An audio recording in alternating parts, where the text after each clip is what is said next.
अस्सलामुअलैकुम। मुजाहिद फरसाद। आज हम गुफ्तगू करेंगे कि इंशाई तर्ज सवालात और मारूज़ी तर्ज सवालात को याद कैसे किया जाए और उनको हल कैसे किया जाए।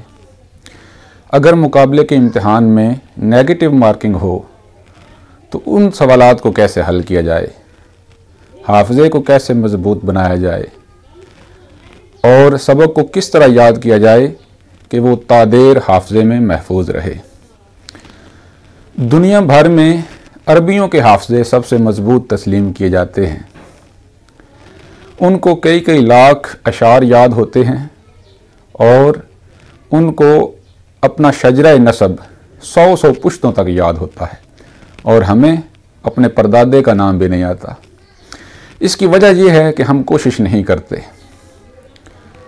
आम तौर पर तलबा ये शिकायत करते हैं कि सर हम रात को सबक याद करते हैं लेकिन सुबह को भूल चुका होता है। तो इसकी वजह यह है कि तलबा ने सबक सही याद नहीं किया होता, उन्होंने सबक को पुख्ता नहीं किया होता।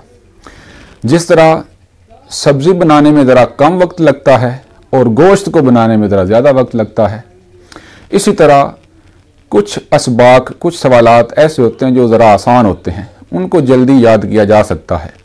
लेकिन कुछ सवालात कदरे मुश्किल होते हैं, उनको याद करने के लिए ज़्यादा वक्त देने की ज़रूरत होती है।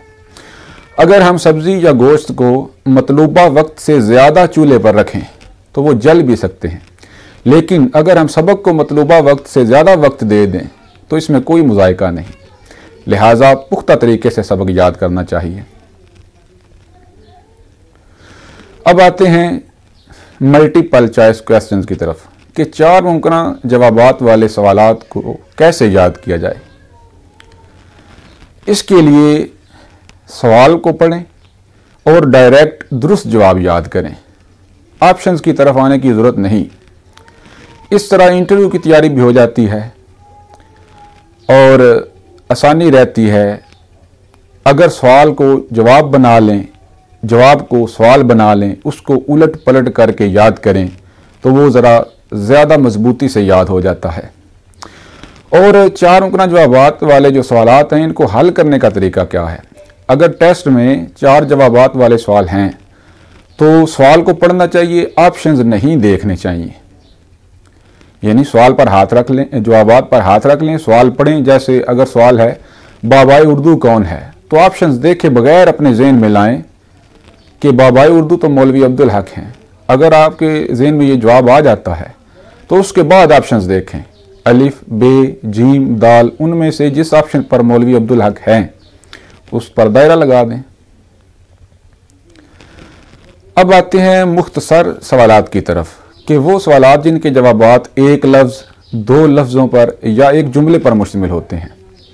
तो इसका तरीकाकार ये है कि पहले उसी तरह याद करें जिस तरह किताब में लिखा हुआ है, सवाल और जवाब। जैसे अगर सवाल है कि उर्दू अदब में 18वीं सदी ईस्वी का बड़ा शायर कौन था, तो इसका जवाब है मीर तकी मीर। अब एक बार इसको इसी तरह याद करें, फिर मीर तकी मीर को सवाल बना लें। जैसे मीर तकी मीर किस सदी का बड़ा शायर था, तो अब जो सवाल था वो जवाब बन जाएगा, यानी 18वीं सदी का। इस तरह सवालात को जवाबात, जवाबात को सवालात बनाकर उलट पलट करके याद करने से चीज़ तादेर याद रहती है। अब आते हैं इंशाई तर्ज सवालात, उनको याद कैसे किया जाए। अमूमन इंशाइया जवाबात जो होते हैं वो तवील होते हैं, उनके मुख्तलिफ पैरे बने होते हैं और एक पैरे में तकरीबन 5 से 10 जुमले होते हैं। तो इनको इस तरह याद करना चाहिए कि पहला जुमला सही तरह याद कर लें, फिर जब दूसरा याद कर लें तो पहले दोनों को दोहराएं, फिर तीसरे को याद करें तो पहले दोनों को साथ मिला के तीनों को दोहराएं, और जब चौथा याद कर लें तो पहले तीनों को साथ मिलाकर चौथा भी दोहराएं। इसी तरह पूरा पैरा याद करें और फिर दोहराएं। यही अमल दूसरे पैरे पर भी करें। अब जब 2 पैरे याद हो जाएं तो दोनों पैरों को दोहराएं। इसी तरह तमाम पैराग्राफ जो हैं वो इसी तरह दोहराते जाएं और जब मुकम्मल सवाल हो जाए तो उसको लिख कर चेक करें। इस तरह आपकी खुशखती में भी इजाफा होगा, आपका इमला बेहतर होगा और आपका हाफजा ज़्यादा मजबूत होगा। आपको वो चीज़ तादेर याद रहेगी। एक चीज़ को पुख्ता तरीके से याद करने से वो बार बार याद नहीं करना पड़ती, दोहराना नहीं पड़ती, वो ज़्यादा देर तक हाफजे में मजबूत रहती है। अब आते हैं नेगेटिव मार्किंग की तरफ, यानी वो इम्तहानात जिनमें 4 मुमकिन जवाबात होते हैं लेकिन साथ उनकी नेगेटिव मार्किंग होती है, तो उनको कैसे हल करना चाहिए। सबसे पहले वो सवालात हल कर लें जो आपको 100% कन्फर्म है कि ये मुझे आते हैं, फिर उनका शुमार कर लें, उनकी गिनती कर लें, ताकि आप इत्मीनान कर लें कि मैंने इतने सवाल सही कर लिए हैं।